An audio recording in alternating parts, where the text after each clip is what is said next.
Mortimer Adler. 1902 to 2001. Mortimer Adler's work was always encyclopedic. He is perhaps best known as the editor of the Great Books of the Western World, 1952, 52 volumes, and its companion Syntopicon, an index to the Great Ideas, 1952, 2 volumes. Both of these are the work of a team of writers working with Adler. But even the books written directly by Adler are encyclopedic in nature, especially his 2-volume survey on freedom, The Idea of Freedom, a dialectical examination of the conceptions of freedom, 1958, and its sequel The Idea of Freedom, a dialectical examination of the controversies about freedom, 1961. In The Idea of Freedom, Volume 1, Adler classifies all freedoms into 3 categories. The circumstantial freedom of self-realization. The acquired freedom of self-perfection. The natural freedom of self-determination.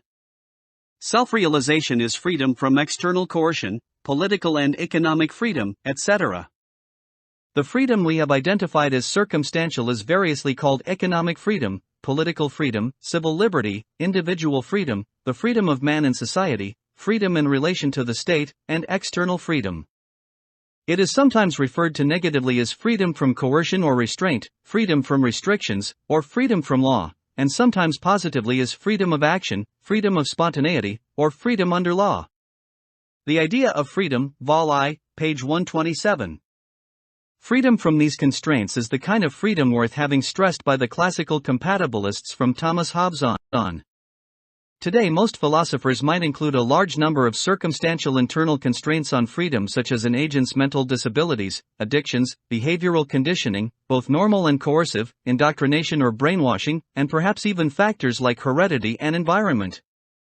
Self-perfection is the idea from Plato to Kant that we are only free when our decisions are for reasons and we are not slaves to our passions, making moral choices rather than satisfying desires. This is the acquired or learned knowledge to distinguish right from wrong, good from evil, true from false, etc.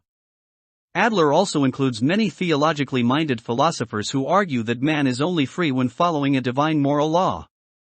Sinners, they say, do not have free will, which is odd because sinners are presumably responsible for evil in the world despite an omniscient and omnipotent God. As signifying one of the 3 ways in which writers think that men possess freedom, the word acquired refers to that the possession of which depends upon a change or development in human beings whereby they have a state of mind, or character, or personality which differentiates them from other men.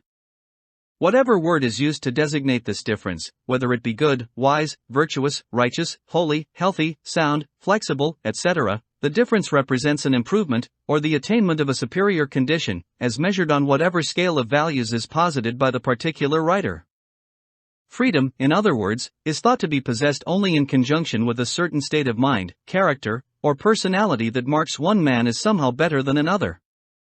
The Idea of Freedom, vol.I, page 135. Self-determination covers the classic problem of free will. Are our actions up to us? Could we have done otherwise? Are there alternative possibilities? Or is everything simply part of a great causal chain leading to a single possible future?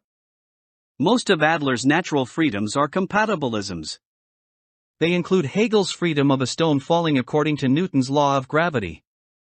Adler defines the natural freedom of self-determination as that which is not either circumstantial or acquired.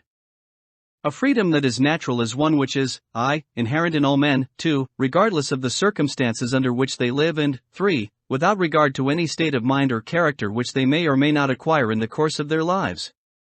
Ibid, page 149. In Volume 2, written a few years later, Adler revisits the idea of a natural freedom of self-determination, which explicitly includes alternative possibilities and the self as a cause, so our actions are up to us. Note that the uncaused self decides from prior alternative possibilities. We have employed the following descriptive formula to summarize the understanding of self-determination that is shared by authors who affirm man's possession of such freedom. They regard it, we have said, as a freedom which is possessed by all men, in virtue of a power inherent in human nature, whereby a man is able to change his own character creatively by deciding for himself what he shall do or shall become. We have further explained that being able to change one's own character creatively by deciding for oneself what one shall do or shall become expresses the topical agreement about self-determination only when at least 2 of the 3 following points are affirmed. 1. That the decision is intrinsically unpredictable, i.e., given perfect knowledge of all relevant causes, the decision cannot be foreseen or predicted with certitude. Adler may see a two-stage model. First, alternative possibilities. Not causal factors. Then an act of will. 2. That the decision is not necessitated, i.e., the decision is always one of a number of alternative possible decisions, any one of which it was simultaneously within the power of the self to cause, no matter what other antecedent or concurrent factors exercise a causal influence on the making of the decision. 3. That the decision flows from the causal initiative of the self, i.e., on the plane of natural or finite causes, the self is the uncaused cause of the decision it makes. These 3 points, as we shall see, generate 3 distinct existential issues about man's natural freedom of self-determination. Writers who deny, 3, that, on the plane of natural or finite causes, there are any uncaused causes deny, in consequence, the existence of a freedom the conception of which posits such causes.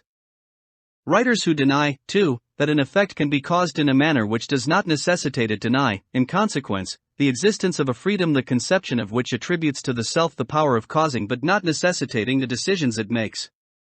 The existence of self-determination is also denied by writers who claim, that God's omniscience excludes a freedom the conception of which involves the intrinsic unpredictability of decisions that are the product of man's power of self-determination. The Idea of Freedom, vol.II, page 225. In his over 1,400 pages, Adler devotes only 6 pages to brief comments on quantum mechanical indeterminism, v.1, pages 461 to 466. Adler depends heavily on the thoughts of Max Planck and Erwin Schrödinger, who along with major thinkers like Einstein, Louis de Broglie, and David Bohm, rejected indeterminism.